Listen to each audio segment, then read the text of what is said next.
안녕하세요. 보면 외워지는 영단어 보혜영입니다. 이번 시간에는 펜던트와 관련된 단어들을 외워보겠습니다.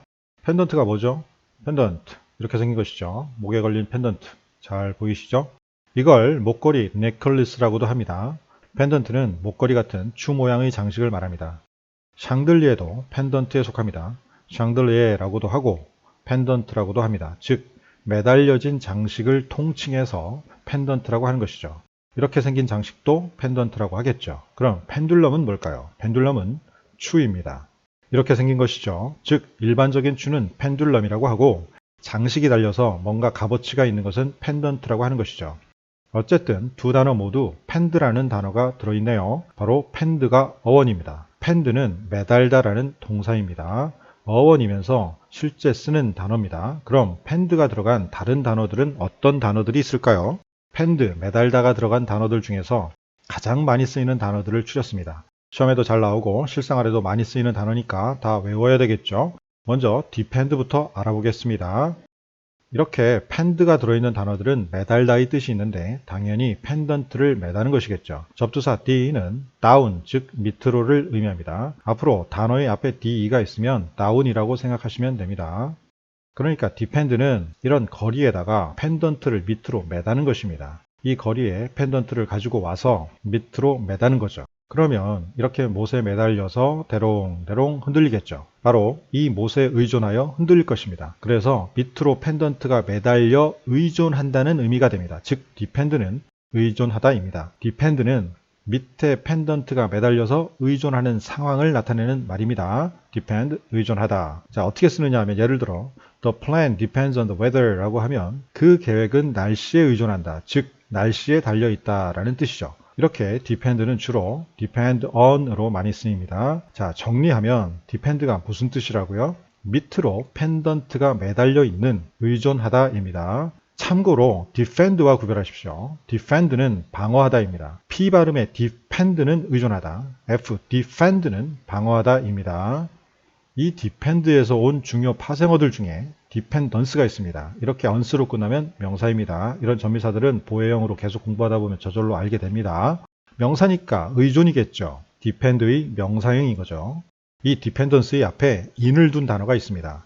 단어의 맨 앞에 온 in이 부정을 뜻할 때가 있는데요. 그러니까 independence는 dependence의 반대말이겠죠. 즉 독립입니다. independence, 독립. 옛날 영화 중에 인디펜던스 데이라는 영화가 있었습니다. 독립일, 독립기념일이란 뜻이죠. 미국 독립기념일에 외계인들이 미국을 침공한다는 황당무계한 그런 내용의 영화였습니다. 옛날에는 이런 영화도 있었어요. 인디펜던스 데이, 독립기념일이었습니다. 자, 이렇게 depend, 의존하다에서 나온 단어들을 공부해 봤고요. depend가 무슨 뜻이라고요? 의존하다. 다음에 suspend를 보겠습니다. suspend도 펜던트를 매다는 것인데 앞의 sus는 serve, 즉 밑을 의미하는 접두사입니다. serve가 뒤에 오는 펜드 발음을 강하게 하려고 sus로 바뀌었습니다. serve는 서브웨이, 지하철처럼 뭔가 기준이 되는 것 밑으로 내려가는 것을 의미합니다. 자, 여기 기준이 될 만한 봉이 있습니다. 이 봉 밑으로 펜던트를 갖다가 걸어두는 것이 바로 suspend의 의미입니다. 이렇게 걸어두면 또 옆으로 대롱대롱 흔들리겠죠. 그런데 아까 depend보다는 뭔가 불안하게 흔들리는 겁니다. 즉 허공에 매달려 있는 걸 의미합니다. suspend는 sus 밑으로 펜던트를 매달아서 허공에 매달다입니다. 자, 어떻게 쓰는 단어냐 하면 he suspended a flag 이라고 하면 그는 깃발을 허공에 매달았다, 내걸었다라는 뜻이겠죠. 그런데 이렇게 물건이 아니라 뭔가 하던 일도 매달아 둘 수 있습니다. 우리말 표현에도 그 일을 달아둬라, 하던 일 달아둬라, 뭐 그런 표현이 있죠. 하던 일을 잠시 중단하라는 뜻이죠. 영어에서도 마찬가지입니다. 그래서 suspend는 일에 대해서는 일시 중단하다의 뜻도 됩니다. 일을 매달아 두는 것이죠. 예를 들어 he suspended the payment라고 하면 그는 payment, 즉 지불을 일시 중단했다라는 뜻이 됩니다. 그러니까 위 문장의 flag, 깃발처럼 어떤 물건을 suspend 한다고 하면 그 물건을 허공에 매다는 것이고, 아래 payment처럼 뭔가 추상적인 것을 suspend 한다고 하면 그 일을 일시 중단한다는 의미입니다. 우리말로 하면 일을 달아두는 것이죠. 자, 정리해 보겠습니다. suspend는 sus 밑으로 펜던트를 매달아서 허공에 매달다입니다. 그리고 일에 대해서는 일시 중단하다가 됩니다. 이 두 뜻이 다 잘 쓰입니다. 둘 다 알아두세요. 하지만 허공에 매달아서 일시 중단하는 거니까 허공에 매달다가 더 중요하겠죠. 그래서 허공에 매달다를 중심으로 외우십시오. 파생어도 공부해 보겠습니다. 서스펜스 많이 들어보셨죠? 영화에 대해서 많이 쓰는 말이죠. 그 영화는 서스펜스가 있다. 어떤 영화에 서스펜스라는 말을 쓸까요? 이런 영화죠. The Parasite, 기생충인데 기생충 같은 영화를 공포 영화라고는 안 하죠. 기생충은 공포 영화가 아니라 사람을 쪼는 영화죠. 보는 내내 긴장감을 주는 영화. 서스펜스는 바로 긴장감입니다. 허공에 매달려서 긴장이 된다는 뜻입니다. 앞으로 친구들과 영화 얘기하면서 서스펜스라는 말이 나오면 긴장감 하면서 아는 척 pretentious 하십시오. pretentious 지난 시간에 배운 잘난 척하는 입니다. 자, 다음에 suspension이라는 단어도 있습니다. 이렇게 션으로 끝나면 명사인데요. 명사니까 허공에 뜸, 일시 중단입니다. 굳이 허공에 매달림이라고 하지 않는 이유는 허공에 떠서 정지한 상태를 나타내는 말이기 때문입니다. 공중부양과도 조금 달라서 허공에 뜸이라고 하는 것이 가장 적합하고 그래서 일시 중단도 되는 겁니다.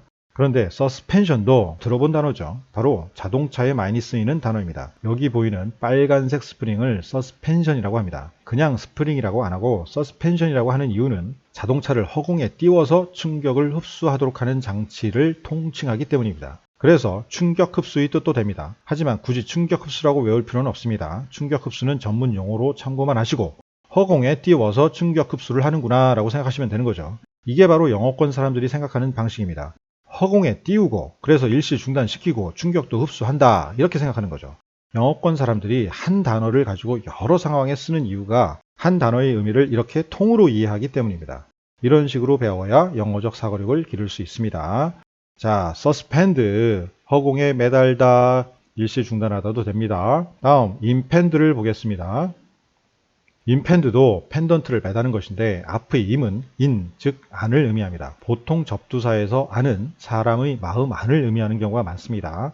이 경우도 그런데요. 여기 사람이 있고 이 사람의 마음이 있습니다. 이 마음 안에 펜던트를 매달아 둔 것입니다. 이렇게 마음에 뭔가를 매달아 둔다는 것은 걱정되고 신경 쓰이는 일이 있는 것이죠. 뭔가 하다만 일, 서스펜드된 일이 있는 겁니다. 마음에 걸리고 신경 쓰이는 일이 마음 안에 있는 거죠. 바로 뭔가 닥쳐올 것 같은 느낌이 드는 겁니다. 그래서 임펜들은 임박하다입니다. 마음 안에 매달아 걸리는 일, 즉 뭔가 닥쳐올 것 같은 일이 바로 임펜드입니다. 임펜드, 임박하다. 쉽게 임펜드하다, 임팩하다 외우십시오. 우리말에서 임팩하다와 가장 가까운 말이 임박하다니까 임펜드는 임펜드하다, 임팩하다 외우면 임박하다가 생각나겠죠. 이렇게 외우면 쉽습니다. 자, 다시 한번 정리해서 임펜드 어떻게 외우라고요? 임펜드하다, 임팩하다, 임박하다 이렇게 외우면 쉽단 말이에요. 임펜드의 파생어는 하나만 외우면 됩니다. 임펜딩이 있는데요. 임펜딩은 임박해서 지금 뭔가가 닥쳐오는 상태를 나타내는 형용사입니다. 진행형의 느낌입니다. 바로 임박한이 됩니다. 독해 시험이나 뉴스에 잘 나오는 단어입니다. 임펜딩, 임박한이었습니다. 이렇게 해서 임펜드까지 또 공부를 했네요. 임박하다. 그럼 지금까지 배운 단어들을 1차로 정리해 보겠습니다. 하나하나 다시 살펴보죠. 먼저 어원이 되는 단어 펜드도 실제 쓰는 단어니까 펜드부터 살펴보겠습니다. 펜드는 매달다라는 뜻입니다. 무언가를 매다는 것인데 어원으로서는 펜던트를 매단다라고 생각하시면 됩니다. 자, 다음에 디펜드는 밑으로 펜던트를 매달아서 의존하는 것이죠. 의존하다. 다음 서스펜드는 서스펜스, 긴장감 생각하시면 되죠. 허공에 매달려서 긴장되는 거, 허공에 매달다, 일에 대해서는 일시 중단하다. 물론 허공에 매달다가 중요하겠죠. 일을 허공에 매달면 일시 중단하는 것이죠. 그래서 서스펜드는 허공에 매달다를 중심으로 외우십시오. 다음 임펜드는 임펜드하다, 임팩하다, 임박하다 였습니다. 이제 이 단어들의 파생어들도 정리해 보겠습니다. depend에서 온 말, dependence는 명사 의존, 인디펜던스는 그 반대말입니다. 독립이었죠. 다음 서스펜드는 이 단어가 유명하죠. suspense, 허공에 매달려서 긴장감이 있는 겁니다. suspension 그러면 suspend의 명사형, 허공에 뜸, 그래서 일시 중단도 되고 충격 흡수도 된다고 했습니다. impend의 파생어는 impending, 임박한이었습니다. 자, 우선 이번 시간에는 여기까지 공부하고 다음 시간 2부에서 나머지 단어들도 공부하겠습니다. 이 펜드가 들어간 단어들이 워낙 많이 쓰여서 아주 중요합니다. 다음 시간에 나머지 단어들도 다 외워보겠습니다. 수고하셨습니다. 다음 시간에 뵐게요.